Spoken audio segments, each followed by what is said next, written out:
Boa tarde a todos. Eu queria, antes de mais nada, agradecer à organização pela composição dessa mesa sobre o mercado editorial do livro político. Eu acho importante trabalhar esse tema, até porque ele nos remete imediatamente não apenas ao mercado, mas também à dimensão que o livro político assume em qualquer sociedade, principalmente nas sociedades democráticas.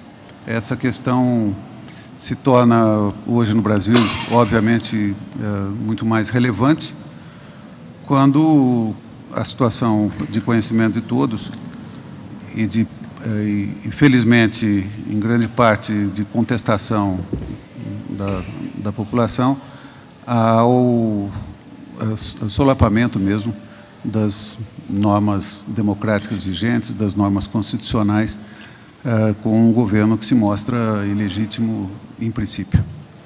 A nossa posição enquanto coordenação dessa mesa é, obviamente, introduzir os nossos convidados, trabalhar um pouco com esse diálogo e, eventualmente, dar uns pitacos, não é? E meus pitacos ficarão pontuais, um pouco mais restritos às questões que eu considero pertinentes pelo tema e, obviamente, calcado na minha experiência pessoal como editor universitário de muito tempo, que privilegiou dentro dessa carreira também o livro político, a reflexão política. Eu antes gostaria de apresentar aqui à minha esquerda a professora Leda Paulani. Todos são muito conhecidos aqui, né? Então é uma coisa um pouco mais entre a formalidade acadêmica e a nossa informalidade que deve pautar esse debate. A professora Leda Paulani, acho que como todos conhecem, economista, doutora em economia pela IP-USP, professora do Departamento de Economia da FEA-USP e de pós-graduação em economia também do IP-USP. Tem vários artigos publicados em revistas acadêmicas nacionais e estrangeiras, membro do Conselho Editorial de Publicações da Revista de Economia Política e, em 2013, junto com o prefeito Fernando Haddad, comandou a Secretaria Municipal de Planejamento. Não é? Flammarion Maues, aqui na minha extrema direita, mas isso não quer dizer nada, porque o Flammarion todos também conhecem, é doutor em História Social pela USP, mestre em Economia pela USP também, História Econômica pela mesma universidade, pesquisador da Escola de Artes, Ciências e Humanidades da Universidade de São Paulo e investigador integrado do Instituto da História Contemporânea da Universidade Nova de Lisboa. Ele é professor, atualmente, substituto de História Contemporânea na Universidade Federal Rural do Rio de Janeiro, coordenador editorial da Fundação Perseu Abramo de 97 a 2008 e um conhecido militante e formulador de políticas na área do livro no Brasil. O Miro, como sempre, ele passa um currículo assim, muito extenso, eu levaria até amanhã para ler para vocês, então eu vou dizer simplesmente aquilo que está escrito aqui. Miro é o diretor de bibliotecas públicas do município de São Paulo. Mas também é um militante, um bibliotecário conhecido, militante da cultura, dirige a biblioteca aqui desse centro cultural e faz uma gestão importante à frente das bibliotecas públicas na coordenação do sistema da cidade de São Paulo, que é o maior sistema brasileiro e um dos maiores da América Latina. Então, nós temos aqui uma mesa composta de pessoas que estão na área do livro, da leitura, da literatura, das bibliotecas há muito tempo. Lembro que a professora Leda Paulani, ela coordena a pesquisa sobre o mercado do mercado editorial brasileiro já há algum tempo, que é uma das referências também para as políticas públicas e, obviamente, orienta também o mercado editorial, inclusive do livro político. Então, a nossa mesa vai ter início. Eu talvez pudesse passar, a Leda pediu para falar um pouquinho mais tarde, então eu passaria, contrariando as máximas dos lords ingleses, que ladies first, eu passaria a primeira palavra para o Flamarion. Né? Tem um microfone para me ajudar. Isso.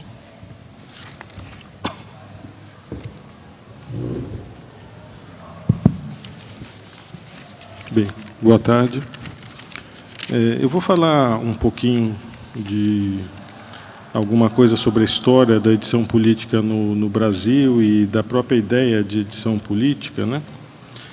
E começaria, em primeiro lugar, propondo uma ideia breve, que é um complemento ao que você falou, Castilho. Eu acho um desperdício o teu Castilho aqui como mediador. Ele tem uma história de editor político. Então, sugiro que você seja mais um dos membros da mesa aqui, Castilho. Inclusive, contando a sua história, o seu começo na vida editorial, extremamente ligada à edição política, né, na editora Kairos, e depois a própria experiência também na Unesp, né, que já completou bodas de prata. Bom, eu fiquei 27 anos. Então, foi mais do que bodas de prata, né? Então, e que também, dentro desse perfil de uma editora universitária, também teve um perfil importante nesse campo político, claro que de uma maneira, de certa forma, determinada por essa questão maior de ser uma editora universitária, né? E, além disso, a gente vai falar do livro político e você pode nos falar muita coisa das políticas do livro, né? Então, acho que seria importante ter a sua participação mesmo aqui. Até me proponho a falar o mínimo possível, uns 10 minutos, 15, até te pediria, quando der 10, aí você me fala, porque eu não queria falar mais do que 15 minutos, para a gente ouvir todo mundo e tal. Bom, o livro, todo mundo aqui sabe, né? Desde o seu surgimento, ele já aparece mesmo como um veículo de difusão de ideias, de debates, e, portanto, ele vai ser imediatamente também um veículo de difusão e debate de ideias políticas, né? Desde as suas origens mais antigas e até hoje. Então, acho que, quando a gente fala do livro político, a gente está falando de uma vertente que é quase que fundadora, digamos assim, do próprio objeto livro, como um objeto cultural, né? Então, a gente está falando de um dos elementos centrais, digamos assim, dessa história do livro mais ampla, né? Então, esse lado, né, não é um lado menor dentro da história editorial, da história do livro como um todo, né? Porque também, se a gente considerar essa ideia de livro político, né, de edição política, como algo que não está restrito àqueles livros, aquelas obras que são estritamente políticas, que tratam estritamente de temas políticos, né, a gente vê que esse leque se amplia bastante. E eu acho que, para falar um pouquinho da história no Brasil, né, sem entrar em maiores detalhes, a gente tem, pelo menos desde os anos 30 do século passado, uma história de editoras de esquerda, né, ligadas principalmente ao pensamento marxista, que foi se desenvolvendo no decorrer do século XX, né, algumas ligadas a grupos políticos, a partidos políticos, outras de caráter mais empresarial até mesmo, né, mais comercial, mas sempre com esse fundamento na divulgação e no debate de ideias políticas, né, algumas delas vinculadas a militantes de grupos ou de partidos políticos. Então, há toda uma história aí que começa certamente há quase 100 anos. Tem algumas das editoras que se destacaram ainda lá na década de 1930, né, como a Unitas, que era de linha trotskista, né, ligada de propriedade de um militante, Salvador Pintaúdi. Editorial Calvino, uma editora que se chamou Marenglen, que Marenglen são as iniciais de Marx, Engels e Lenin, por isso que ela tinha esse nome, né? Editora Alba, Soviete, Pax, Lux, Minha Livraria, Cultura Brasileira, Nosso Livro, Caramuru, Selma, e outras, né?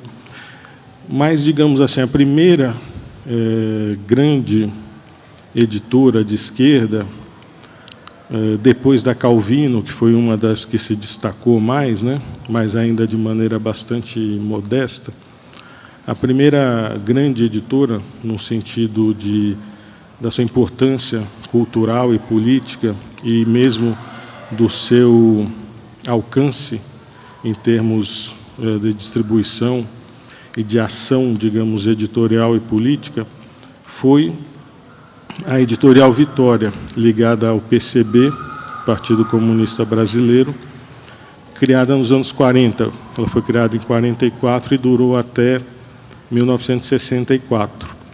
E se inseria em toda uma linha de atuação do PCB, né, em diversas áreas, inclusive na área cultural, e desenvolveu um trabalho bastante importante ao lado de outras editoras também vinculadas ao PCB. Em certos períodos dos anos 50, o PCB teve uma vida cultural forte, né, inclusive com vários jornais diários também pelo Brasil. E a Editorial Vitória teve um papel grande, ela editou muitos livros, entre 200 e 300 títulos nesse período, pelo menos, e ela se encerrou com o golpe de 64, quando o partido também sofreu um golpe duro, né? O partido já era ilegal, mas vinha de um período em que praticamente podia atuar de forma semi-legal no governo Juscelino, no governo Jango, né? E tinha ganhado muito espaço.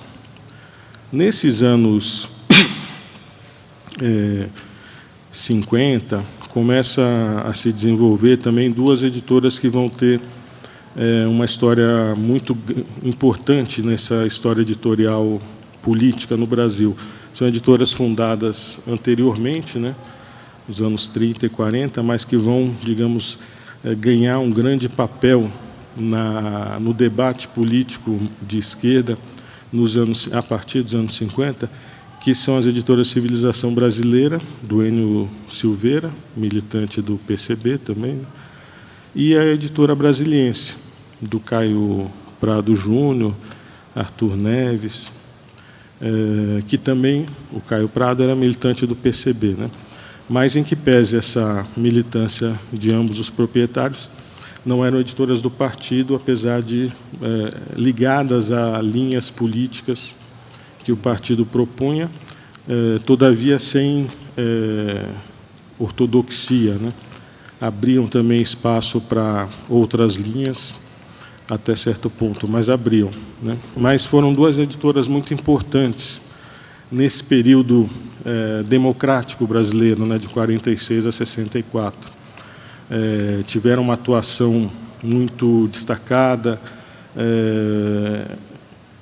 até, digamos assim, promovendo mesmo atividades culturais também, além da própria ação editorial em si, e da aglutinação de intelectuais e pensadores, né, que nesse momento, anos 50 e 60, também ainda se dava muito fora das universidades, né?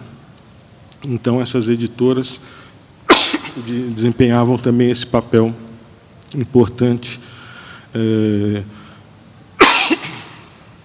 como um núcleo, né, de reunião e de difusão do pensamento mais à esquerda e, particularmente, no pensamento ligado a ideias marxistas no Brasil também.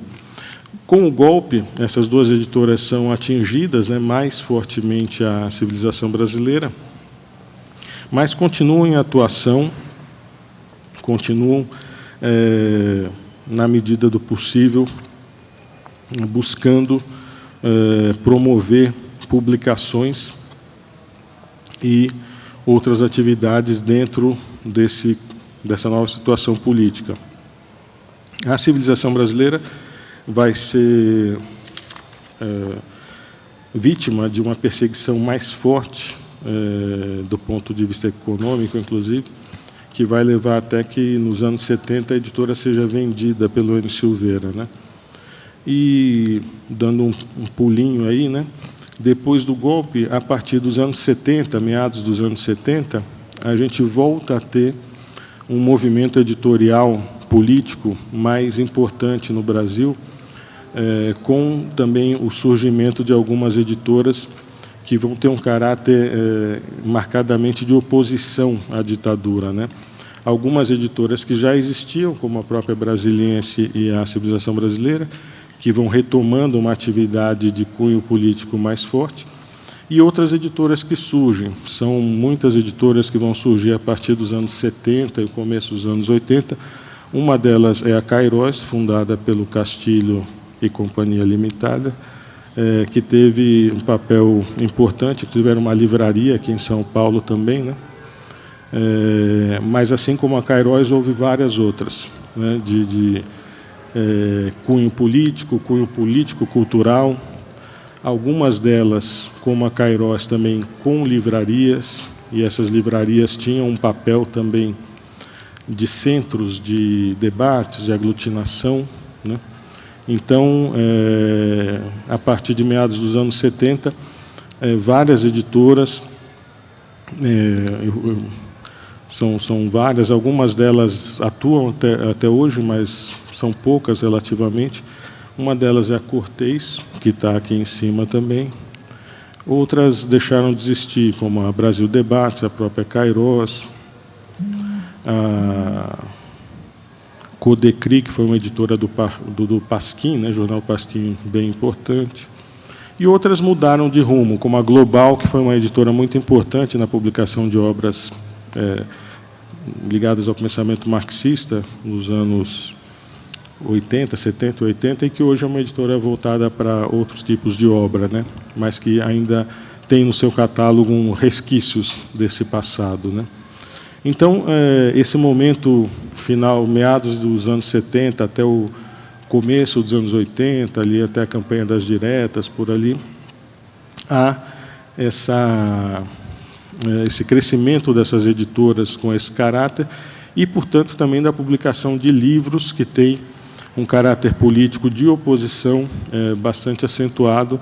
Inclusive, vários deles foram um sucesso de público nesse momento, né? Se a gente olha as listas de livros mais vendidos, que nunca foram muito confiáveis, né, mas, enfim, é uma das referências que a gente tem, nesse período, é uma coisa impressionante. Você vê, em certos momentos, ali de 79, 80, 81, as listas de livros de não ficção são todos livros políticos, e quase todos de esquerda. Muita coisa sobre a memória recente do país, sobre o golpe, sobre a guerrilha, a luta armada, e muitos clássicos também, né? Livros do Marx, do Lenin, do Trotsky, que apareciam na lista dos mais vendidos. Então, é difícil de acreditar, né? Mas foi verdade, aconteceu. Então, esse momento foi, digamos assim, um momento de um boom nessa edição política no Brasil, né? E depois, isso, digamos assim, com a própria redemocratização do país, a edição desse tipo de livro de caráter político passou a se dar de uma forma mais generalizada, vamos dizer assim. Várias editoras mais comerciais, sem vinculações com qualquer ideologia ou grupo político, passaram também a publicar coisas importantes nessa área, e houve, digamos assim, uma certa redução nesse número de editoras políticas, inclusive por questões econômicas também, porque uma das questões que sempre se colocou para as editoras políticas de esquerda no Brasil, e até hoje é assim, é a capacidade, vamos dizer assim, de conjugar os objetivos políticos e, muitas vezes, militantes com a gestão econômica e administrativa, né? Essa é uma briga constante. Acho que hoje já há um entendimento muito maior do que nos anos 70 e 80 de que, enfim, para você produzir os livros políticos e divulgar suas ideias, você precisa se sustentar do ponto de vista empresarial, senão você acaba não fazendo o que era o seu objetivo, né? Mas muitas das editoras dos anos 70 e 80 deixaram de existir, em parte, algumas delas por esse motivo, né? E, nos últimos anos, a gente tem tido uma retomada da edição política, das editoras políticas, né? E eu acho que, na verdade, esse Salão do Livro e o anterior, eles marcam um pouco uma nova etapa nessa edição política no Brasil, na medida em que algumas dessas editoras, talvez as principais delas, tomaram essa iniciativa, né, de trazer a sua ação de uma forma mais evidente, mais clara, para um campo além da edição, além da livraria e do livro, né? O que eu acho muito importante. A editora Boitempo já vinha fazendo há algum tempo cursos que, até onde eu sei, sempre foram um grande sucesso, né? Porque, em certa medida, eu até falei isso com a Ivana outro dia, não sei se ela achou bom ou ruim, mas eu falei para ela, a Boitempo atualmente faz os cursos de formação política que os partidos faziam nos anos 50 ou 60, né? Alguns pequenos partidos acho que ainda fazem, mas acabam sendo coisas muito também segmentadas, muito dirigidas à militância somente, né? Então, esse salão é um sintoma que eu acho importante, interessante, e, como disse o Jorge também, esse segundo já é um pouquinho mais robusto do que o primeiro, né? Acho que também, apesar de ter sido legal fazer lá na Escola de Sociologia e Política, é muito mais legal fazer aqui, porque tira um ar acadêmico que, nesse caso, não colabora, né? Joga para fora da universidade, o que é bom, eu acho, nesse caso, né? E, só para finalizar e não deixar de mencionar, nesses últimos anos, acho que, sem nenhuma dúvida, a gente tem que destacar a ação nesse campo da edição política da Boitempo. Me entendam bem, sem menosprezar qualquer outra das outras editoras, mas a Boitempo tem um papel diferenciado aí, né? Ela ocupou um lugar de partidos, de organizações, de grupos, e acho que tem feito bem isso. Há algumas outras editoras que têm tido um papel importante também, a Expressão Popular tem, acho que, publicado e feito eventos e tal.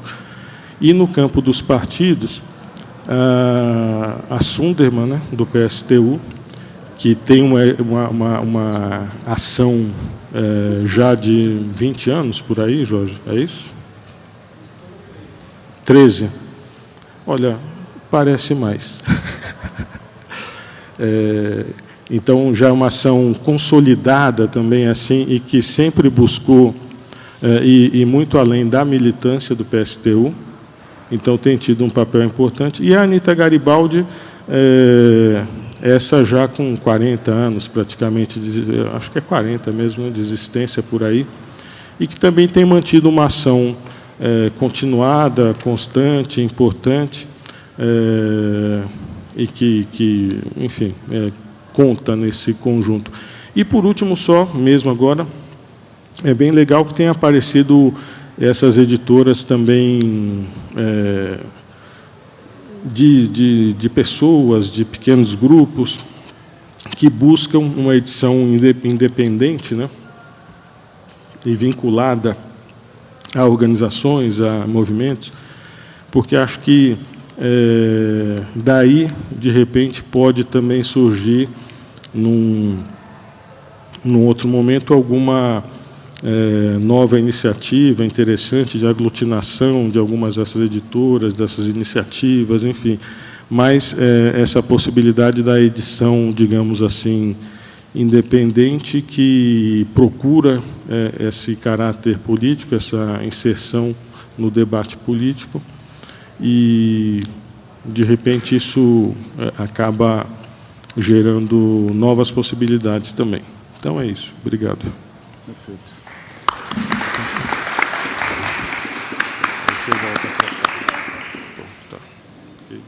Obrigado, Flammarion. Eu queria passar, então, a palavra agora para a Leda Paulani, depois o Miro fecha a nossa primeira rodada. Eu falo também um pouquinho, tá bom. Aliás, eu estou me sentindo peça da história aqui depois. Bem, boa tarde a todos. E agradecer aqui o convite do pessoal organizador aqui do salão, o pessoal da Boitempo, que é a minha editora, a editora por onde eu tenho os meus livros publicados, menos um didático, que é pela Saraiva. E dizer que, enfim, acho que a pesquisa sobre mercado editorial no Brasil hoje, ela existe, né? Essa pesquisa que eu coordeno desde 2008, ela já existe desde o início dos anos 90. Em 2004, ela foi passada para a FIP, não era feita pela FIP antes disso. Mas é o que tem, né? Tem muito pouca coisa sobre mercado editorial. Tem agora a Nielsen, né, faz uma pesquisa de varejo daí, né, daquilo que vende no varejo, mas uma pesquisa que a gente chama assim setorial sobre a indústria. Eu vou ter que passar esse fio aqui para cá. Você não quer pegar esse aqui? Está me virando. Só passar para cá. Isso, pronto. Obrigada.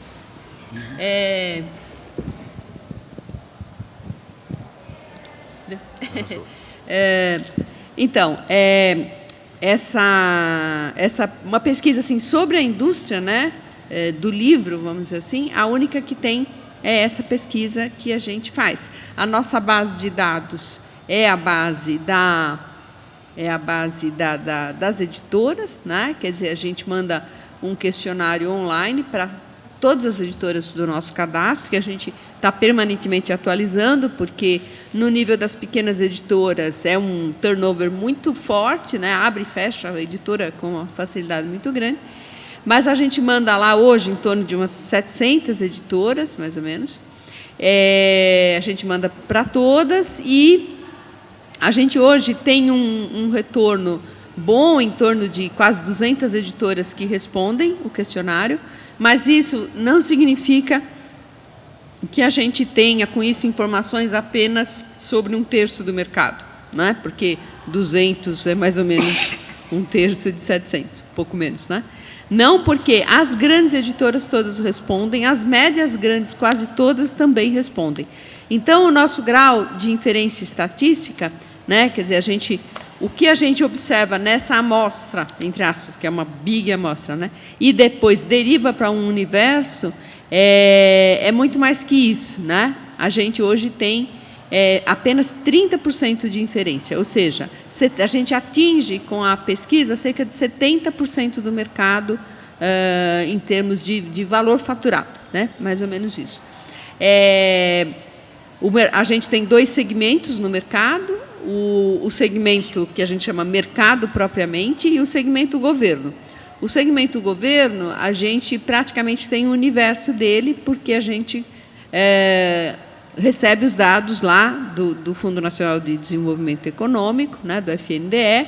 Eles nos passam os dados sobre os pagamentos que fizeram, né, em cada ano para as editoras, em função das compras que o fundo fez dessas editoras. E tem também uma informação sobre outras vendas a outros órgãos de governo, que a pesquisa também traz. Bom, aí falando só um pouco da pesquisa, assim, para ter uma ideia, né, do que ela do que ela faz, que universo ela atinge. Então, eu coordeno essa pesquisa desde 2008 e neste ano, além desta pesquisa, teve também a edição da pesquisa Retratos da Leitura, né? A pesquisa Retratos da Leitura é uma pesquisa daí feita pelo IBOP, Inteligência. Eu participei da comissão que deu as diretrizes da pesquisa, de uma certa forma. O Castilho também fazia parte dessa comissão. Essa pesquisa é patrocinada pelo Instituto ProLivro, que, por sua vez, é sustentado pela Câmara Brasileira do Livro, o Sindicato Nacional de Editores de Livros e a Abre Livros, que é uma instituição que congrega editoras de livros didáticos, livros escolares, né? E essa pesquisa, então, é uma pesquisa que aí vai no leitor, né? Vai tentar definir como é que é esse leitor, que perfil ele tem, enfim. Então, hoje, assim, eu então, participei dessa comissão e agora eu estou escrevendo um artigo para um livro que vai sair relacionado com essa pesquisa. A pesquisa já foi divulgada, já teve uma apresentação para a imprensa, aí há umas 2 semanas, eu acho, e nessa semana agora, que anteontem, né, foi divulgada a pesquisa da produção e vendas. Então, para a gente pensar um pouquinho o que essas 2 pesquisas podem nos dizer sobre como é que anda a leitura no Brasil, como é que anda o mercado editorial e quais que são as perspectivas em termos de livro político, por exemplo, né? Então, assim, quando a gente olha essas 2 pesquisas, a gente vê que hoje, por exemplo, o número médio de livros, né, que o brasileiro lê, não por indicação escolar, né, ou seja, aquilo que ele lê por vontade própria, vamos dizer assim, está em 2,9 livros por ano, né? 2,9 livros por ano. Isso da pesquisa Retratos da Leitura. Esse mesmo indicador, no ano de 2000, quando foi feita a primeira edição da pesquisa, ele era 1,8.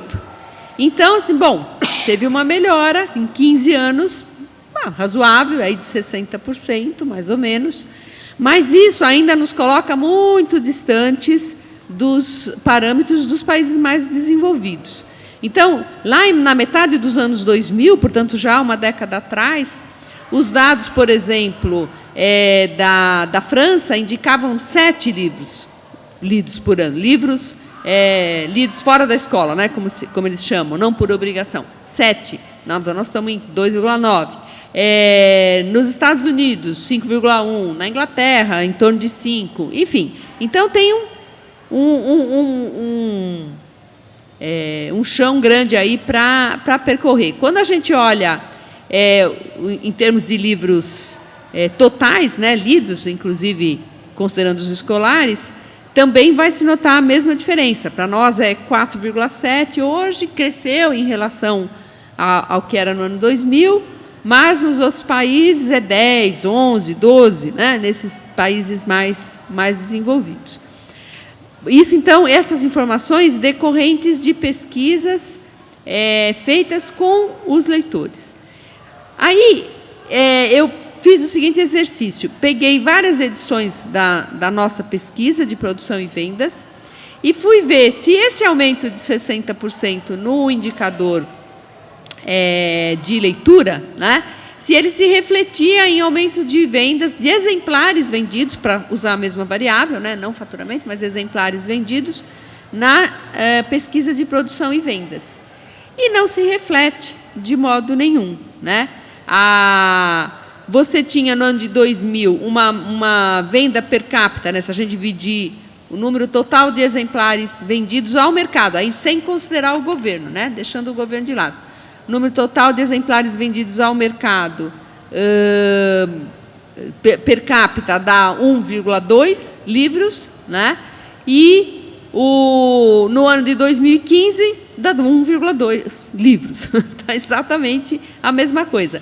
Qual é o comportamento que essa variável tem ao longo desses 15 anos, né? Ela fica mais ou menos estagnada até 2003. Depois ela vai subindo, até 2011, e depois cai e volta a estar no mesmo nível de 2000, do ano de 2000. Né? Isso acontece tanto com o indicador geral, que a gente poderia chamar assim, né? Como com a divisão desse indicador em dois, né? Que seria um indicador de livros por vontade própria e um indicador de livros por obrigação, né?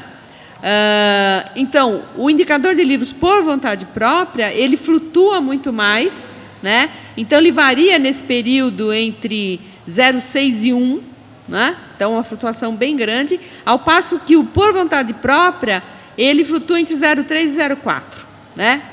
Perdão, o por obrigação, né? Ele é muito mais estável, tá? Fica entre 0,3 e 0,4. Então, de fato, o comportamento do indicador geral, é pena que não tenha uma coisa para projetar aqui, um gráfico, né? O comportamento do indicador geral, ele é completamente determinado pelo comportamento do indicador de venda de livros por compra, né? Venda e compra por vontade própria, né? Para notar bem do que nós estamos falando, nós não estamos falando de compra de livro lá no varejo, né? Nós estamos falando das vendas que as editoras fazem para livrarias, para distribuidores, para supermercados, para os vários canais de distribuição, inclusive exportação, por exemplo, que é muito pequenininho, né? Mas isso reflete, é claro, que se as pessoas estão comprando mais, as livrarias vão comprar mais, né? Os distribuidores vão comprar mais e assim por diante, tá? Então, como a nossa base de dados são as editoras, né? Então, esse dado de venda, né? Ele é um dado de venda para os canais de distribuição, não é para os leitores imediatamente, né? Bom, mas então a gente vê o quê? Que esse aumento do índice de leitura do brasileiro não se refletiu num aumento de vendas, né? Das vendas feitas ao mercado, elas praticamente ficaram estagnadas, começaram a subir e depois caíram, o que indica, portanto, que tem uma influência grande aí das condições gerais da economia, né, nesse tipo de compra, né? Uma compra por vontade própria, né, de livro, se apertar o calo, não tem dúvida que o sujeito deixa de comprar o livro, né? Se ele perder o emprego, ou se ficar com medo de perder o emprego, ou se não vier o aumento de salário que ele espera, ou qualquer coisa assim, ele vai deixar de comprar o supérfluo, né, entre aspas, e o livro, infelizmente, é visto dessa forma, né? Então, isso nos leva a outra questão, que é a questão do hábito de leitura, da cultura, né, da leitura, se o brasileiro tem ou não tem essa cultura de ler, né? Isso um pouco já, a comparação dos indicadores de leitura mesmo com os outros países que eu mencionei já indica, né? Mas tem outras informações que podem nos ajudar a discutir esse ponto, né? Por exemplo, em 1999, uma pesquisa que saiu recentemente, a gente tinha 35,5% dos municípios do país com livrarias, né? E agora, em 2015, esse número baixou para 27,4%, né? Então, é um sinal, né, um sintoma, isso, de que o próprio fato, digamos, de a venda de livros ser tão, né, correlacionada assim com a variável macroeconômica principal, que é o comportamento do PIB, né, indica que, de fato, não é um hábito. Quer dizer, o livro não aparece como um bem de primeira necessidade, né? Porque se ele aparecesse, ele seria talvez um pouco menos afetado pelas variáveis macroeconômicas usuais, né? Essa redução no número de livrarias, né, ela também indica alguma coisa semelhante, né? A gente não sabe, a matéria que eu li só trazia essas duas informações, não sei o que aconteceu aí no meio do caminho com o número de livrarias, mas o fato é que, ao invés de crescer o número de livrarias, considerando que cresceu bastante a população desde 1999, né? Cresceu o número, perdão, não de livrarias, mas de municípios que tenham livrarias, isso cai, né? Em vez de ser 35,5, passa a ser 27,5. Então, isso também é um indicador de que ler não é um hábito para o brasileiro. A leitura não é um hábito. Bom, isto posto, é evidente que se ler não é um hábito, ler um livro político é um hábito ainda menos arraigado, né? Ainda menos estabelecido no Brasil. Sobre isso, a pesquisa que eu coordeno, ela não revela muita coisa, porque o único dado mais aberto que a gente tem é o dado de produção, né, que a gente pede para as editoras informarem a produção por classificação temática. Então, o máximo que dá para a gente fazer é a gente pegar, por exemplo, os dados de livros de ciências humanas e sociais, né, produção de livros de ciências humanas e sociais, de educação e pedagogia e de psicologia e filosofia, supondo que supostamente aí se encontra, né, o universo dos livros onde a questão política deve ser trabalhada, né? Eventualmente tem economia, mas a enorme maioria dos livros de economia tem um caráter muito técnico, enfim, não entra para o lado da discussão política, né? Não é um livro político. Então, quando a gente soma isso tudo, a gente vê que esses três temas, eles têm uma participação percentual de 2,5% a 2,7% na produção total de livros, né? O que significa aí alguma coisa como mais ou menos uns 12 milhões de livros produzidos por ano, né, dentro dessas áreas onde, supostamente, imagino eu, devam estar os livros com temática política, né? Bom, 12 milhões parece muito, mas dá aí, per capita ano, 0,5, né? Não, 0,05, perdão, né? Da metade de 1%, né? Metade de 5 centésimos, né? 5 centésimos de livro per capita, né? Enfim, então é muito pouco, né? Quer dizer, na realidade isso é um desdobramento é 5 centésimos, é isso mesmo, 5 centésimos. É um desdobramento da questão anterior, né, de que o brasileiro não tem na leitura um de seus hábitos mais fortes, né, mais constituídos. Em 2006, a revista The Economist fez uma matéria sobre isso, né, que se chamava assim, Um País Sem Leitores. Era uma matéria sobre a leitura no Brasil, né? E o subtítulo era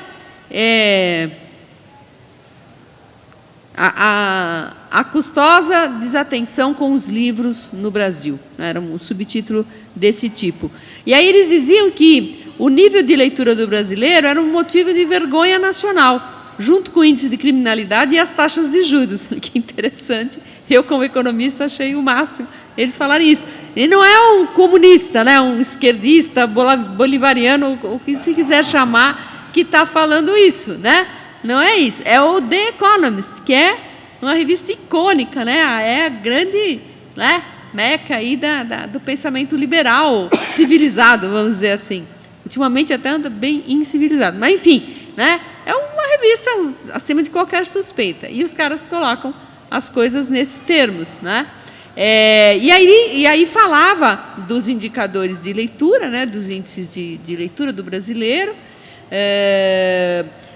certamente se referindo à primeira edição da Retratos da Leitura, que foi do ano de 2000, né, e comparando com outros países e tal, né, e falando do analfabetismo funcional e tudo mais. Bom, então, lembrei dessa coisa da The Economist, que até pus no meu artigo, porque contribui também para a gente lembrar disso, né? Afirmar essa tese, quer dizer, o livro político ele é um microcosmo dentro de um universo de leitura que não faz parte da vida do brasileiro, o brasileiro não lê, né? E dentro do que se lê, né? O livro político é uma parcela muito, muito pequena, né? Então, eu acho que alguém falou aqui, né, o Flammarion, sobre a importância da Boitempo, né? Eu acho que a Boitempo ela acabou e acaba cumprindo um papel importante, por exemplo, porque ela não produz apenas os livros políticos, né? Ela faz muito evento, ela divulga muito, ela traz gente, então isso faz edições bonitas, bem cuidadas, então isso acaba estimulando e até atraindo, né, para a discussão política e para a leitura, portanto, eventualmente até pessoas que, de outra forma, não estariam tão perto dos livros, né? Então, acho que eu tenho certeza que, se a Boitempo não existisse, a produção de livros políticos, né, e a venda de livros políticos seria bem menor do que né? Porque, enfim, acho que a Boitempo realmente ocupou uma lacuna aí. Outras editoras são importantes também, né, nessa temática, mas acho que a Boitempo, desde que surgiu e cresceu muito, né, ocupou realmente uma lacuna aí que tinha ficado pelo fechamento de várias outras editoras aí para trás, como a própria Brasiliense, enfim, editoras que eram editoras referência, né, nessa temática. Então, acho que, por exemplo, só para fechar, né, num momento como esse que o Brasil vive, um momento tão delicado, né, tão, enfim, difícil, mas, ao mesmo tempo, eu estava conversando com o Kim, né, antes de começar a mesa, ao mesmo tempo, um momento tão rico do ponto de vista da efervescência política, enfim, de todos os projetos de país que acabam aparecendo nas discussões e nos próprios eventos políticos que se sucedem, talvez a gente tivesse outros desfechos possíveis se o hábito de ler, né, já fosse uma constante na vida do brasileiro. Mas a gente está caminhando ainda, está muito no começo do caminho, né, com o crescimento. Essa última pesquisa, Retratos da Leitura, ela mostra que há um crescimento do índice de leitura e do índice de leitura nos adultos, né, o que é interessante. Porém, quando você vai ver, a maior parte é Bíblia, né? Esse índice de crescimento da leitura nos adultos é a Bíblia que cresce mais, o percentual de leitura.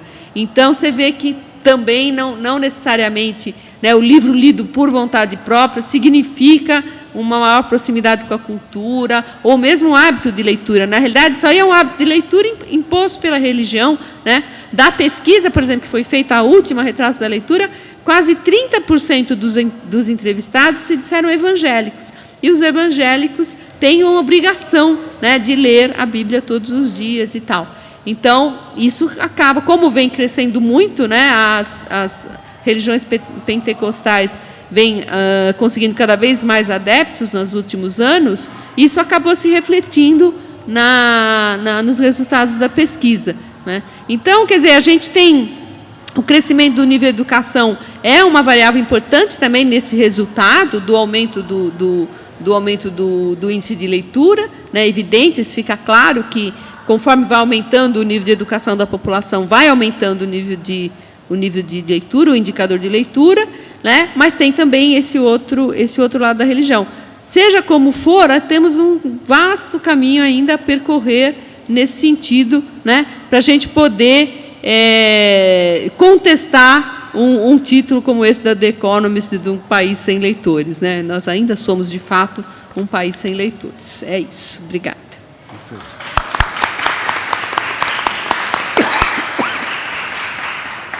Obrigado, Leda. Eu queria passar, então, a palavra agora para o Miro Nales. Boa tarde a todos e a todas.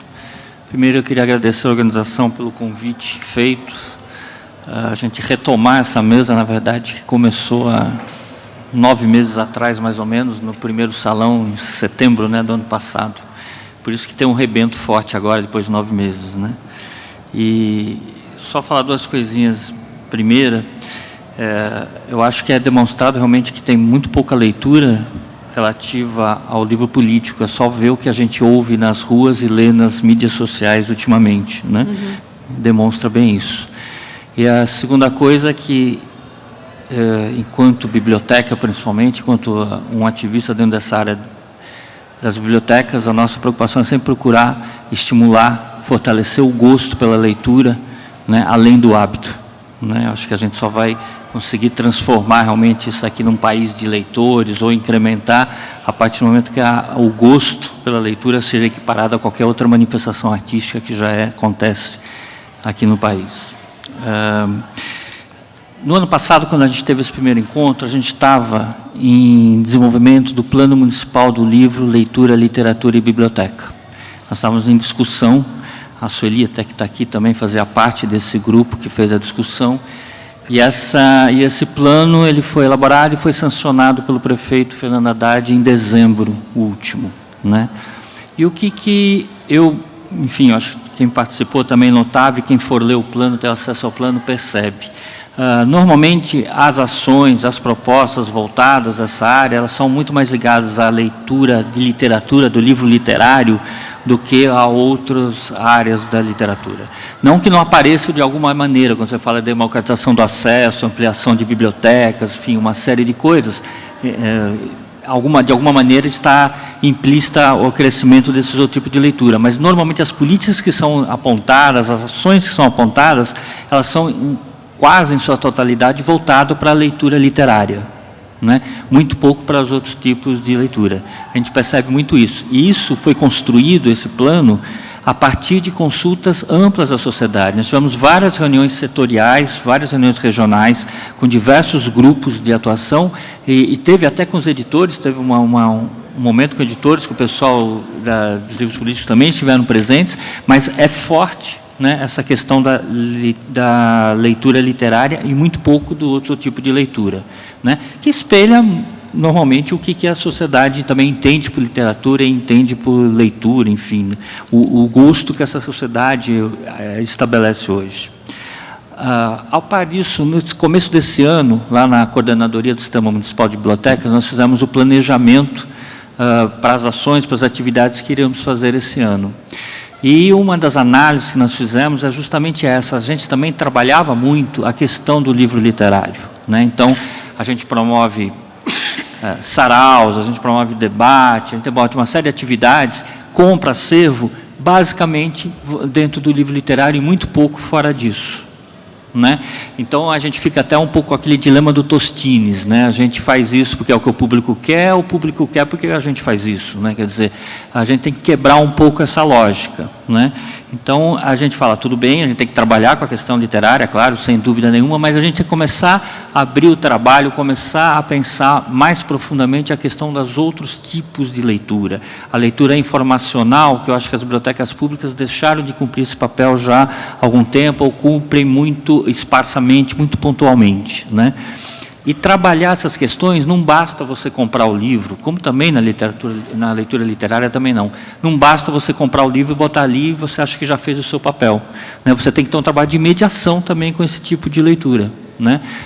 Só para citar um exemplo, a gente está começando agora com a Boitempo, uma parceria, né, de levar alguns autores da Boitempo no circuito das bibliotecas, nos hábitos da biblioteca, para discutir a partir daqueles livros que são disponíveis ali nessas bibliotecas. Quer dizer, você comprar o livro e botar na estante, legal, bacana, mas isso não basta, a gente tem que ir além disso. Mesmo porque a gente pensa não só em fazer isso para promover aqueles livros que estão lá, mas trabalhar com a formação desse público, desse leitor, né? Ele vai muito além do que você falar, ó, tem o livro, está aqui, você vai ler, mas é trabalhar com a formação disso. E a gente está num momento riquíssimo para isso, né? Esse momento político favorece muito isso. A gente tem esse ressurgimento desse movimento estudantil secundário fantástico aqui em São Paulo, né, enfrentando um governo autoritário que, né, dialoga com o cacetete, né? Então, acho que a gente está num momento rico para trabalhar isso. Eu acho que as bibliotecas públicas, ao qual eu estou falando aqui, é um espaço fundamental para isso, né? Que é um espaço que ele tem que ter um comprometimento político de desenvolvimento, de auxiliar no desenvolvimento da formação desse público e de uma maneira mais ampla do que a escola faz, que ela tem certas amarras em virtude da própria estrutura que ela representa. Então, acho que esse momento e essas parcerias, elas são fundamentais de acontecer para a gente. A gente não consegue mais entender dentro das bibliotecas um trabalho simplesmente passivo, receptivo e de, né, colocação do material ali. E como é que isso impacta também a questão do mercado, né? A gente vive, enquanto serviço público, ao sabor das condições econômicas e muito mais atingido, né? Então, orçamentos para compra de livros, eles são variáveis, né? De pouco para muito pouco, né? Então, assim, a gente fala, o nosso impacto no mercado editorial, na verdade, enquanto biblioteca pública, é muito pequeno, né? Então, o que a gente adiciona a isso? Uma certa medida é a compra, sim, e outra medida é estimular a leitura disso. Então, que aquele leitor que vai na biblioteca, ele também se sinta estimulado a ir numa livraria para adquirir, buscar, se informar sobre outro material que tem, que necessariamente não vai ter na biblioteca. Você amplia aqueles horizontes, você possibilita que ele se torne realmente um leitor, seja da biblioteca pública ou não, claro, de acordo com as condições financeiras dele, é óbvio. Isso aí a gente não tem como, infelizmente, intervir. Então, quando a gente fala esse trabalho de formação, eu acho que também ele reflete, de uma certa maneira, positivamente para essas editoras, sobretudo essas editoras menores, né? Porque as maiores não precisam disso, elas têm todo já o merchan lá feito, as livrarias já apontadas para isso. Então, a gente trabalha também um pouco com isso, né? Não é à toa, como eu citei o exemplo da Boitempo e outras editoras, nós estamos em conversa para fazer essa parceria para muito além da compra, né? De formação, de trabalho, de divulgação, né, de conhecimento. Acho que é um momento, como eu disse, rico para isso. Mesmo esses grupos que trabalham basicamente com a leitura literária, como, por exemplo, os saraus, né, da periferia de São Paulo, são grupos normalmente extremamente politizados, que estão na discussão política, né? Faz parte do mundo deles essa discussão, né, que vem de lá. Não é à toa que esses grupos surgiram na cidade inteira de São Paulo, em espaços que não são tradicionalmente espaços de leitura, né? Quase nenhum deles surgiu, por exemplo, em bibliotecas, né? Eles surgiram em bares, em borracharias, sei lá, em lugares mais amplos possíveis, né? Por quê? Porque eles entendiam a importância daquilo, que de qualquer maneira a leitura literária também tem um poder de transformação, tem um poder de conscientização, né? E que eles precisavam chegar nessa população em espaços, às vezes, que não eram tão sacralizados quanto uma biblioteca, né?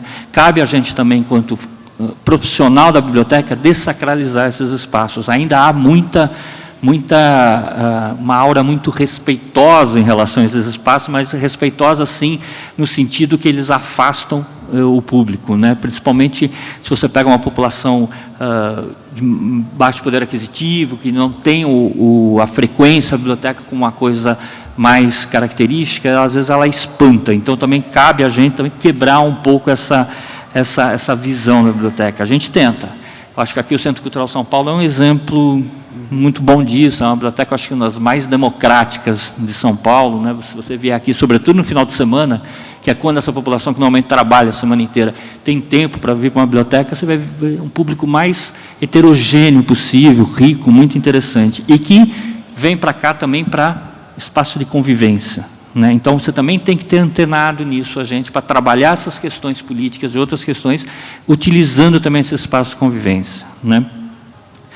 E o que, quando a gente fala também o estimular a leitura, quando a gente pensa em estimular a leitura na biblioteca, às vezes as pessoas pensam na leitura do livro impresso, ou atualmente um pouquinho mais do livro eletrônico, mas a gente, quando fala de estimular a leitura, a gente fala de estimular a leitura de uma maneira geral, né? Então, quando você inclui outras linguagens dentro da biblioteca, cinema, teatro, contação de história, enfim, qualquer outra linguagem, você está trabalhando também com a leitura, porque isso leva uma coisa, leva a outra, você não consegue dissociar, né, se você for realmente querer trabalhar com essas questões. E a partir do momento que você tem esse leitor crítico, né, que a gente quer, né, que ele seja, ele pode trabalhar em qualquer linguagem e ele acaba caindo nos livros fora da literatura, nos livros, sei lá, de formação, vamos chamar assim, tá? Então, é um trabalho que ele tem várias pernas, né? E que ele não se prende mais a você simplesmente achar, como eu disse no início, que você vai ter um acervo por mais amplo, rico e completo, que isso dá conta de você atender ao seu público. Você tem que ir muito além disso, você tem que propiciar, você tem que provocar, e você tem que oferecer, propiciar e provocar a reflexão desse público, desse usuário, naquilo que está sendo oferecido, né? E o livro político, é óbvio, ele é fundamental para isso, né? Se a gente não tiver esse alcance, se a gente não tiver essa percepção de que a formação de um acervo, ela vai além do livro literário, do best-seller que está sendo vendido ali, né? A gente vai ficar perdido no tempo. E essa ressignificação que as bibliotecas buscam passa por aí, como eu disse. A gente estava discutindo hoje, né, com a Juliana, que é a coordenadora aqui da biblioteca, que a gente tem esse ano, um ano difícil, atípico, a gente está com pouco orçamento para compra de livro, então que a gente tem que ser muito criterioso, a gente tem que ser quase cirúrgico, né, no que a gente vai comprar. Então, às vezes, você pega uma das informações da pesquisa do retrato, que eu estava vendo, que foi o que foi explorado pela mídia, né? As pessoas não vão na biblioteca porque o acervo é desatualizado, né? A primeira coisa, assim. Aí a gente fala, bom, tudo bem, certa medida está legal, mas o que exatamente é ser um acervo atualizado? É ter tudo que é best-seller, é ter o que sai nos 10 mais vendidos da Veja, é isso? Né? Então, qual é o papel nosso? É simplesmente comprar essas listas, comprar os livros e ficar lá sentado, quer dizer, seria muito fácil, né? Eu acho que sim, a gente tem que ter isso também, tem que ter uns best-sellers, não estou falando que não, mas acho que a compreensão do acervo vai muito além dos 10 mais vendidos da lista da Veja, né? E a leitura que a mídia fez foi essa, né? É diferente de falar, olha, cresceu o público da biblioteca, cresceu por quê? Porque você tem mais escolarização, quer dizer, não politiza o debate, claro, óbvio, né? Então você vai no rasteiro, né? Não vai porque não tem livro novo. Uma vez aqui no Centro Cultural, um editor aqui de São Paulo, de uma grande editora, andando ali comigo, falou assim, mas aqui tem muito livro velho, né? Eu falei, aqui não é a cultura, é uma biblioteca, né? Enfim, claro que vai ter livro velho, claro que vai ter, e ainda bem ter livro usado, né? Olha que bom, né? E, então, é essa muita visão que se tem mesmo, né? Que parece que tem que ser tudo uma biblioteca São Paulo, né? Que você tem up-to-date ali, mas, enfim, a mediação, o trabalho, a construção, a formação do leitor crítico passa longe, né? Acho que era isso que eu tinha para falar hoje. Obrigado.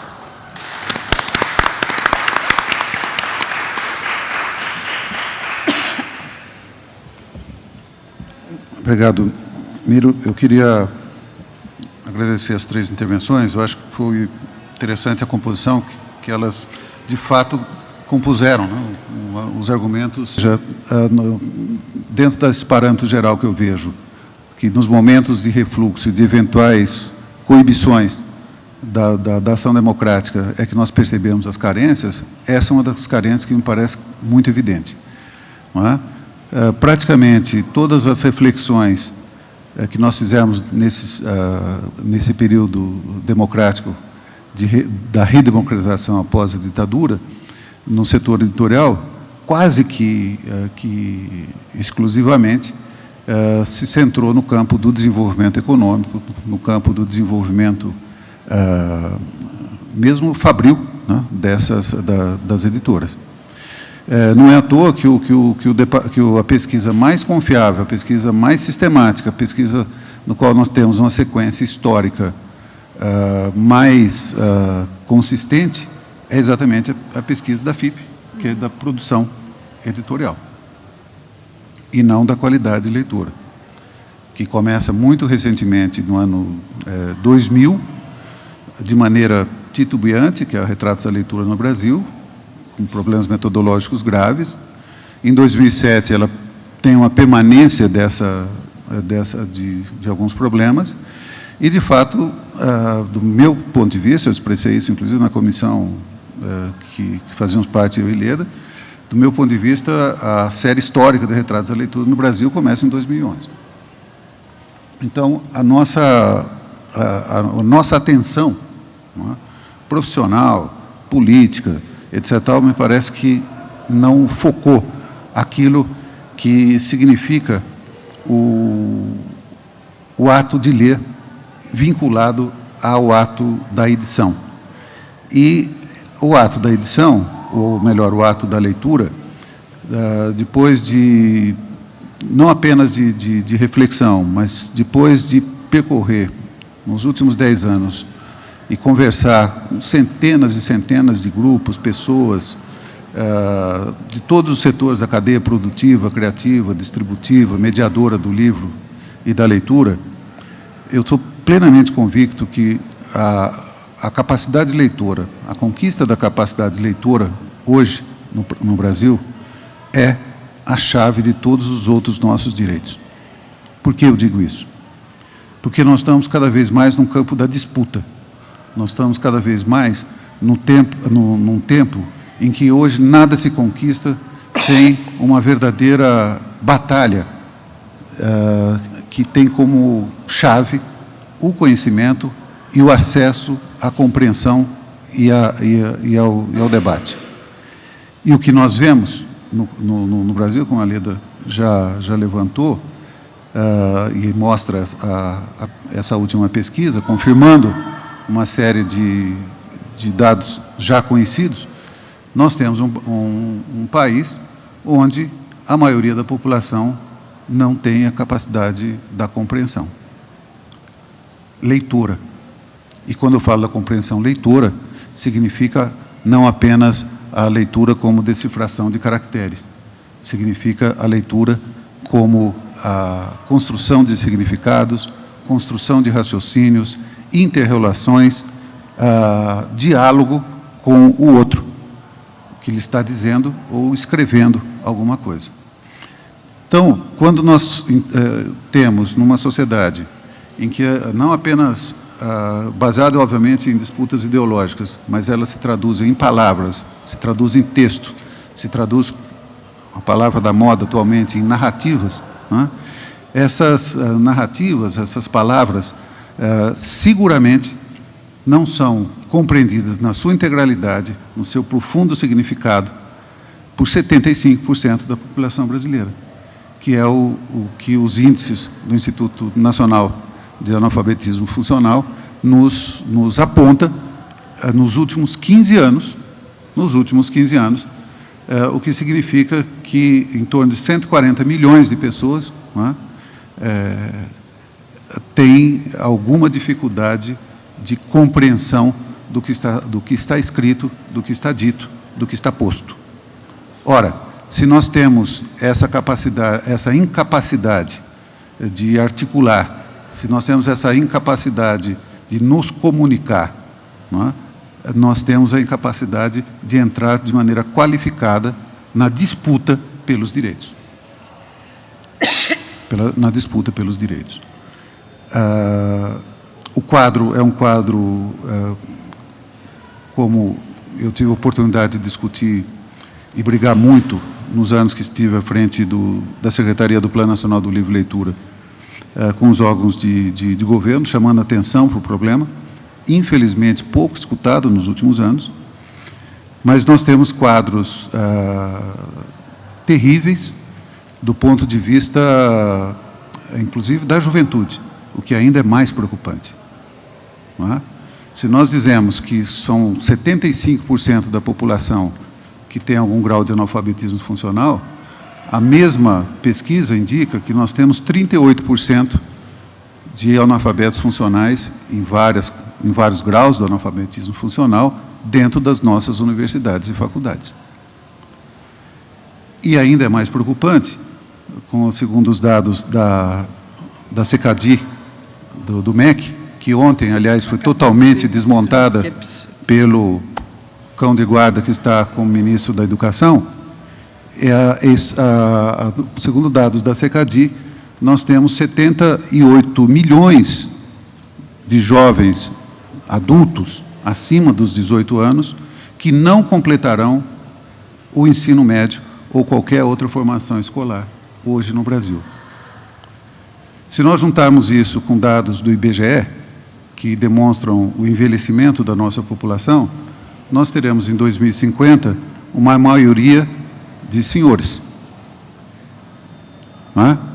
E esses senhores serão absolutamente ignorantes do ponto de vista da leitura, da capacidade de leitura. Então, há questões estratégicas importantes, onde a leitura se torna fundamental a partir do momento em que ela é uma questão política, ela é uma questão de desenvolvimento de uma determinada estratégia. Se nós finalizarmos um pouco e pensando exatamente na circulação do livro, e especificamente do livro político, eu acho bom nós pensarmos, isso também foi dito aqui na mesa, acredito, pelos os três colegas e amigos que me precederam, que se nos anos 70 a ideia que nós tínhamos de uma editora política, de um livro político, como eu tive na Kairos, era a publicação, principalmente, publicar, não é? Publicar naquele final dos anos 70, clássicos do marxismo, por exemplo, era quase um atestado de insanidade, do ponto de vista do editor. Mas nós entendíamos que apenas a publicação já teria o condão, não é? Da transformação.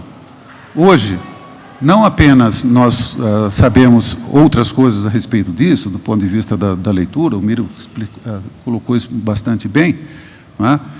As atividades também, outras das editoras, foi citado aqui há muito tempo pelos três palestrantes, mas o que me parece que nós temos que nos atentar, e aí é algo que perpassa por todas as editoras, não é? E eu diria principalmente do livro político. Nós estamos num mundo hoje, um mundo onde a questão da diversidade, ela tem que ser entendida de maneira absoluta, de maneira completa. Não é apenas as diversidades que são anunciadas de gênero, etc, etc, etc. A diversidade hoje também é a diversidade da recepção, é a diversidade dos suportes, é a diversidade do pensamento e dos diversos engajamentos que nós temos hoje ao publicar algo e ao buscar um leitor. Aliás, eu entendo, aliás, sempre entendi, que se nós não tivermos o foco de toda atividade, e principalmente o foco desta atividade editorial do livro político no leitor, nós estaremos errando o alvo. Não é? Se nós pensarmos naquilo que nós achamos importante, fundamental, e colocá-lo na circulação, sem entender para qual leitor que vai aquele livro, aquele texto, aquela necessidade que muitas vezes é nossa, mas não é do outro, nós estaremos fadados a não entender essa diversidade. Não é? Portanto, leituras múltiplas, suportes múltiplos, temáticas múltiplas, redes críticas interativas, não é? Múltiplas, que contemplem essa diversidade, me parece que deveria ser parte, pelo menos intrínseca e necessária das atividades da edição do livro político hoje em dia. Não é? Nós estamos lutando hoje, não apenas por conta desse recente golpe antidemocrático que estamos vivenciando, mas nós já estamos vivendo há alguns anos, por todo um movimento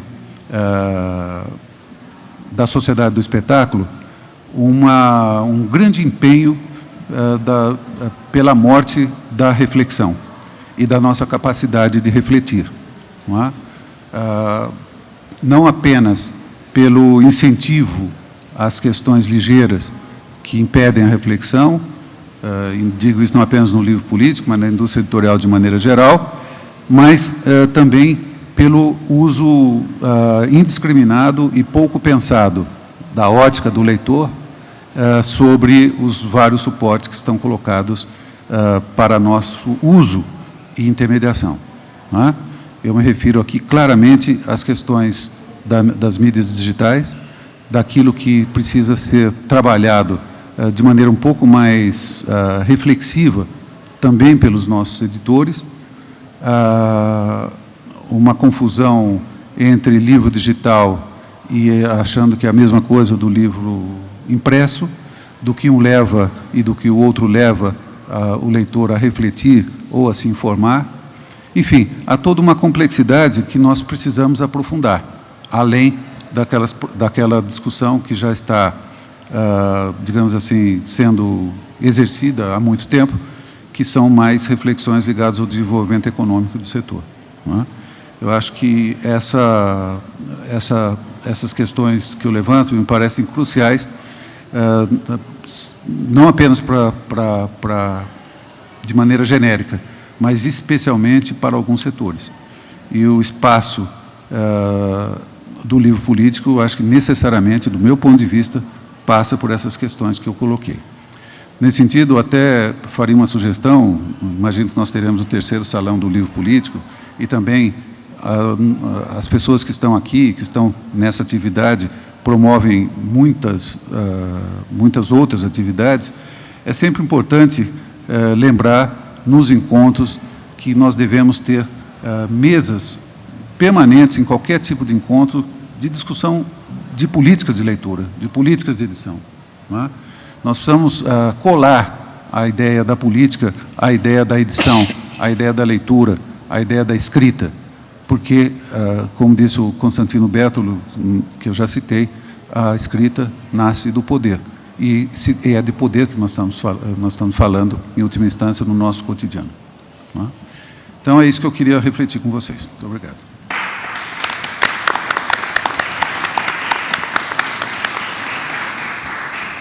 Bom, eu acho que nós temos um tempinho ainda, não? 5 minutos. Que talvez possa ser estendido para 10. Eu sempre usurpo um pouco. Se vocês quiserem alguma observação, alguma pergunta. Tem 2? Acho que primeiro 2. Eu queria perguntar um pouco para a Leda, que ela falou um pouco das pesquisas, né, sobre venda de livros e sobre leitura. Eu queria perguntar, são umas 4 perguntas, mas dá para responder de uma vez só, porque fazem parte do mesmo assunto. Se há alguma pesquisa, eu ainda não tive acesso a essas 2 pesquisas que você falou, né, de compra e venda e de leitura, mas há alguma pesquisa que considere, por exemplo, os dados de compra e venda em sebos? Alguma pesquisa aborda, de forma separada, a venda de livros digitais? Essa pesquisa que você menciona, que você coordena, separa livros físicos em papel, livros digitais? Porque, por exemplo, eu sei que empresas como a Kobo, que é ao mesmo tempo uma distribuidora e uma editora, parece, ela consegue saber exatamente, não só quantos livros ela vende, mas se as pessoas leram os livros que compraram, o ritmo de leitura, se a pessoa abandonou ou não, tipo, ela consegue, ela tem essa percepção do mercado do que ela vende de uma forma muito fácil. Por exemplo, a chegada de grandes livrarias, por exemplo, como a Amazon, que tem uma política agressiva de venda de livros e que está meio que causando um pânico em algumas pequenas editoras, porque ela faz uma política de promoção, né, na venda dos livros muito grande. A chegada de empresas como a Amazon afetou, de alguma forma, a venda de livros em geral e especificamente do livro político? E, por fim, eu queria saber se a pesquisa, essa ou outras, abordam, de alguma forma, as novas plataformas de leitura, do livro digital, por exemplo. E se essas plataformas interferem no gênero escolhido. Por exemplo, eu vejo muita gente no transporte público deixando de ler, por exemplo, em tablets ou e-readers e passando a ler não só coisas menores, como Twitter ou qualquer coisa do tipo, mas lendo livros no celular. Porque os celulares agora, os smartphones, estão ficando um pouco maior e a tela propicia essa leitura um pouco melhor. Então, se há algum tipo de pesquisa que aborde isso, e quais seriam os gêneros? Por exemplo, a plataforma interfere no gênero escolhido? Por exemplo, livros menores, com menos páginas, ou algum gênero específico, por exemplo, né, literatura, sei lá, infanto-juvenil, ou em contraposição a um livro mais político, mais denso? Era isso. Isso, a segunda pessoa e a gente passa. Leda, nas pesquisas que você participa, ou das quais toma conhecimento, se leva em consideração, por exemplo, qual é o impacto daquele leitor de blogs digitais voltados à política, em geral aqueles denominados sujos pela mídia tradicional, e se de alguma forma tem um desdobramento desse leitor, dessa plataforma, para estimular e ampliar o consumo dessa leitura política que é o nicho desses blogs. E também uma característica bastante específica de redes sociais e internet são textos curtos, imagens, vídeos, talvez até em função do que o Castilho estava dizendo a respeito dos altos índices de analfabetismo funcional. De que forma se poderia agir enquanto políticas públicas no sentido de poder superar essa limitação, que a própria existência dessa característica ela está refletindo esse alto índice, de que maneira ele poderia ser superado. Perfeito. Tem mais alguma? Mais algum? Acho que não.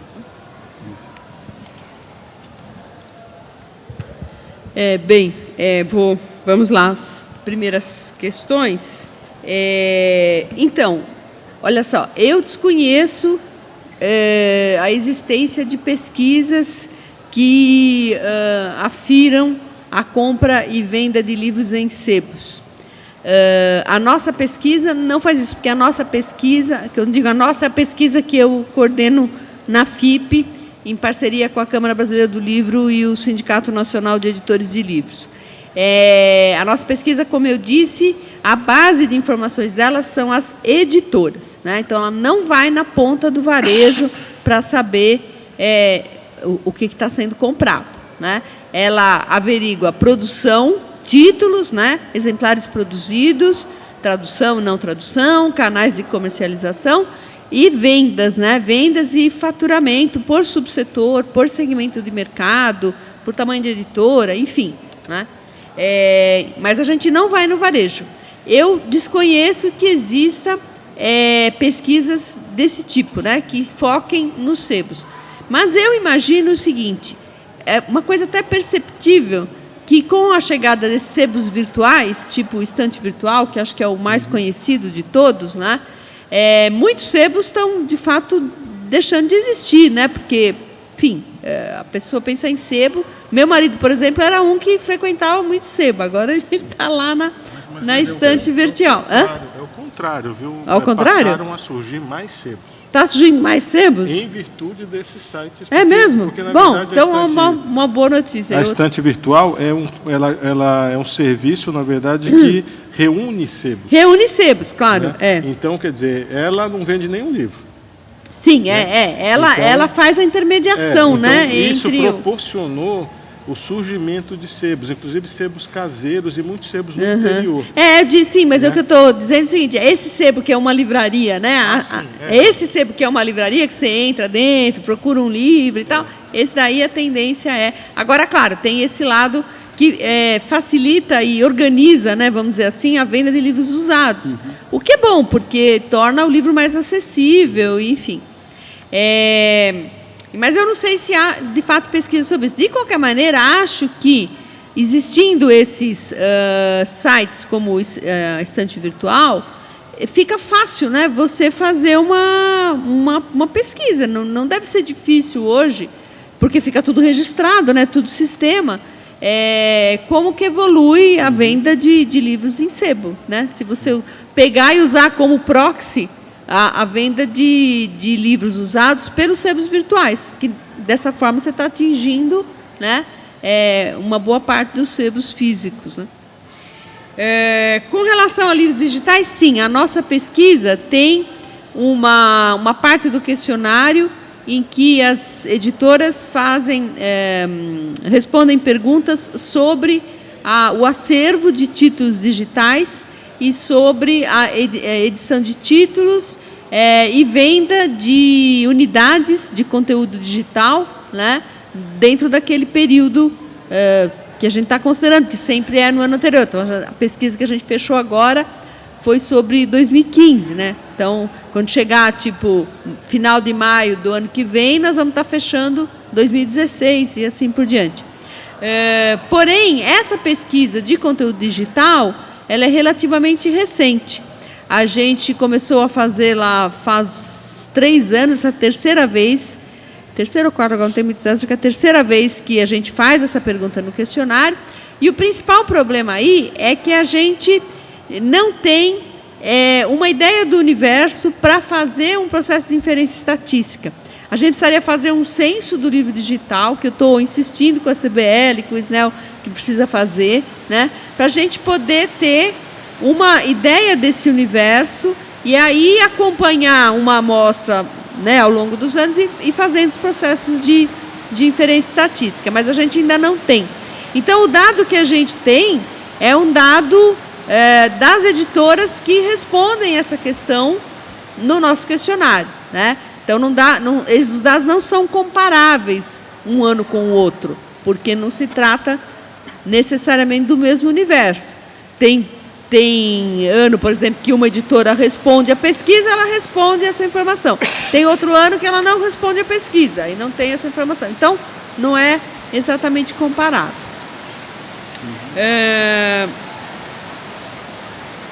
Essa coisa que você falou da Globo, né, que a Globo, por exemplo, ela sabe quem comprou o livro e tal, se leu ou não leu, é super interessante isso, né, o que só é possível justamente pela venda de livros digitais, né? Então é bem legal.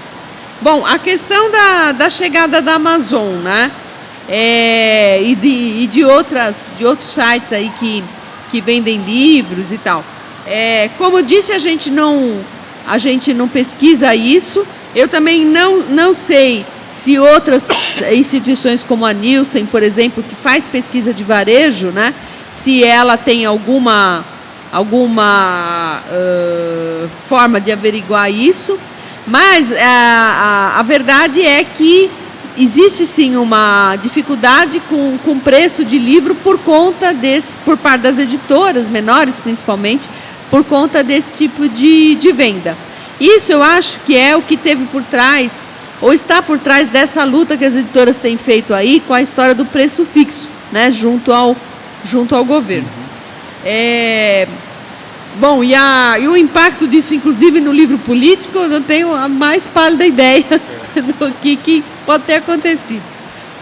A questão das novas plataformas, eu vou responder, acho que vou passar um pouco, talvez, para o Castilho, porque eu acho que ele talvez possa ter, ou para qualquer outro dos integrantes da mesa, né?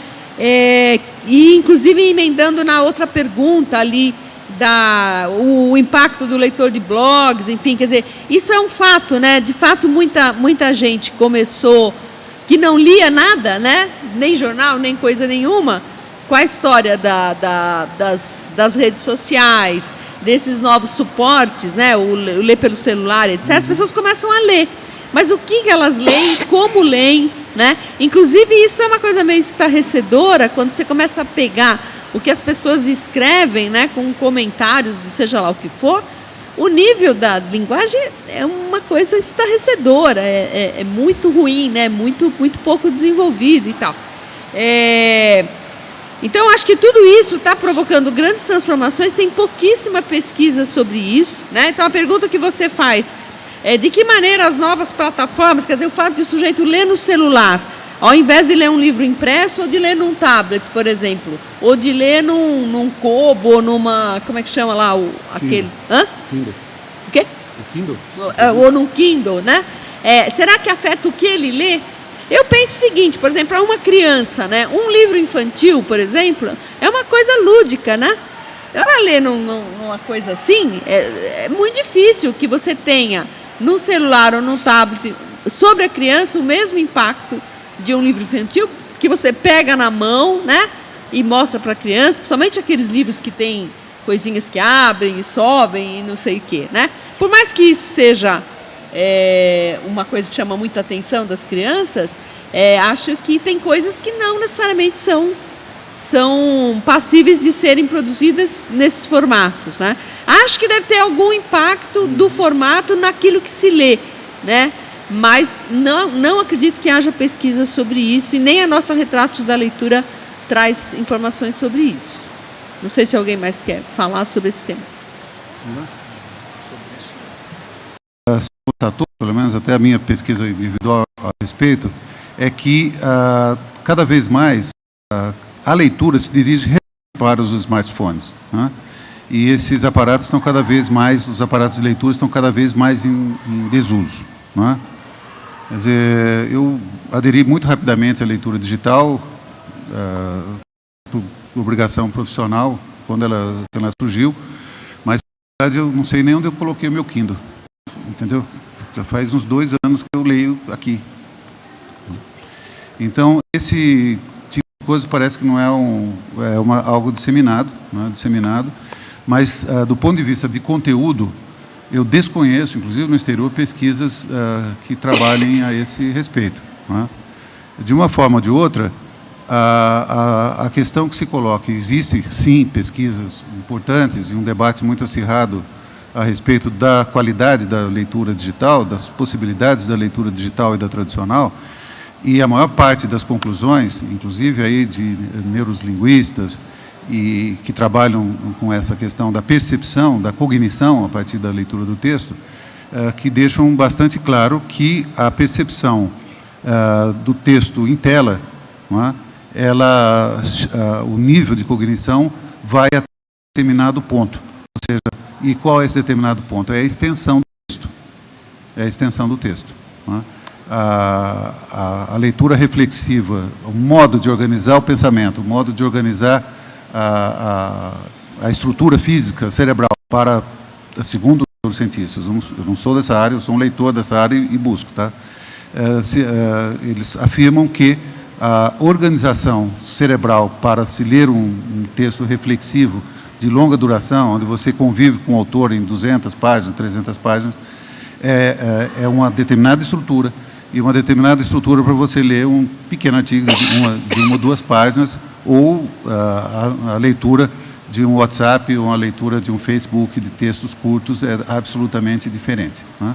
Isso tanto do ponto de vista da recepção, quanto do ponto de vista da preservação das informações, quanto do ponto de vista do desenvolvimento do raciocínio sobre aquele texto lido em tela ou lido em papel, né? Mas existe sim uma bibliografia até extensa em relação a isso. Se quiser eu posso te colocar. De políticas públicas, qual é a questão disso? O senhor que perguntou ali, considerando toda essa questão, como isso poderia direcionar políticas públicas? Sim. A questão do direcionamento de políticas públicas a partir dessas novas plataformas... Para superar esses limites da leitura. Sim. Nós trabalhamos nos últimos 10 anos em torno do Plano Nacional do Livro e Leitura, no Ministério da Cultura e pouco no Ministério da Educação, mas no sentido de absorver essas novas tecnologias. Quer dizer, eu particularmente sou convicto que a questão da leitura digital do mundo é algo que é inexorável do ponto de vista. Ninguém está discutindo mais, em nenhum lugar do mundo, se essa leitura vai ser durável ou é uma moda, não é? Como começou essa discussão lá atrás, no final dos anos 90. Não é moda, é um modo de ler, na verdade, né? É uma maneira de ler permanente.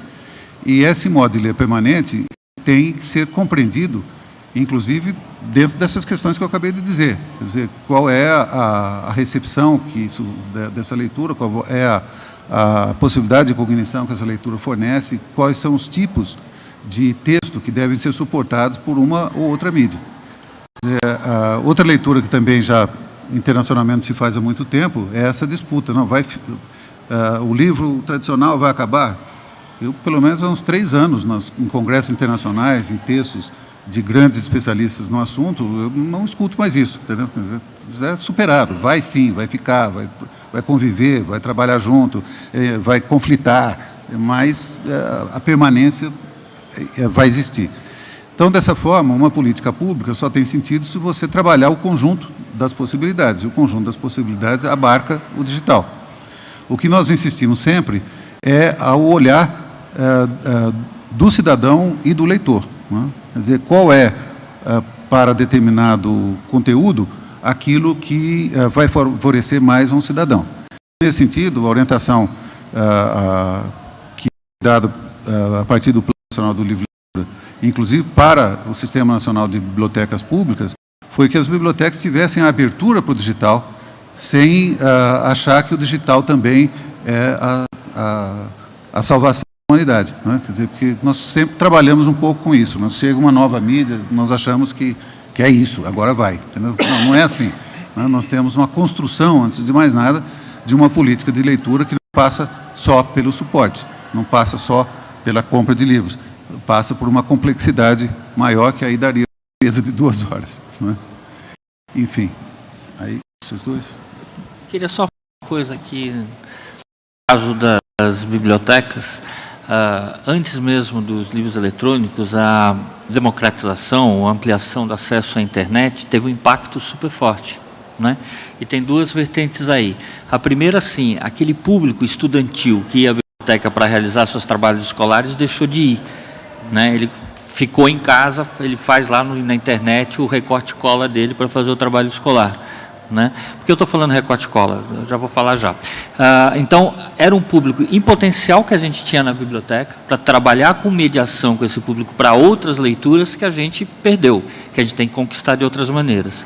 E a segunda coisa, assim, a partir do momento que ele ia fazer a sua pesquisa escolar, a gente, com trabalho de mediação, tinha a obrigação de fornecer para ele diversas fontes de informação para ele atingir aquilo, né? A gente trabalhava com a diversidade de informações para ele elaborar aquele trabalho, enfim, poder sistematizar alguma coisa. A pesquisa solitária em casa é o recorte e cola, né? Ele abre lá o Google, né, que acho que era o Jaguar que falava, o Milor falava que o Google é a cultura prêt-à-porter, né? Então ele abre lá o Google, joga lá a chave dele, o primeiro texto que aparece, né, ele simplesmente faz o recorte e cola, entrega, ele pode até ler, mas você nem sabe a confiabilidade daquele material, né?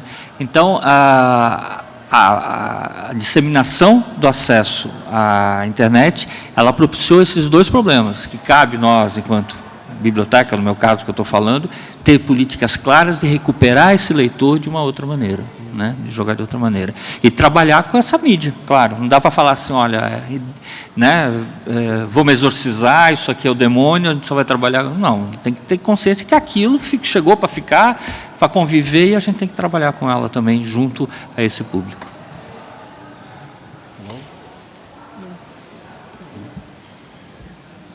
Bem, então são 4h15, já avançamos 15 minutos na outra mesa.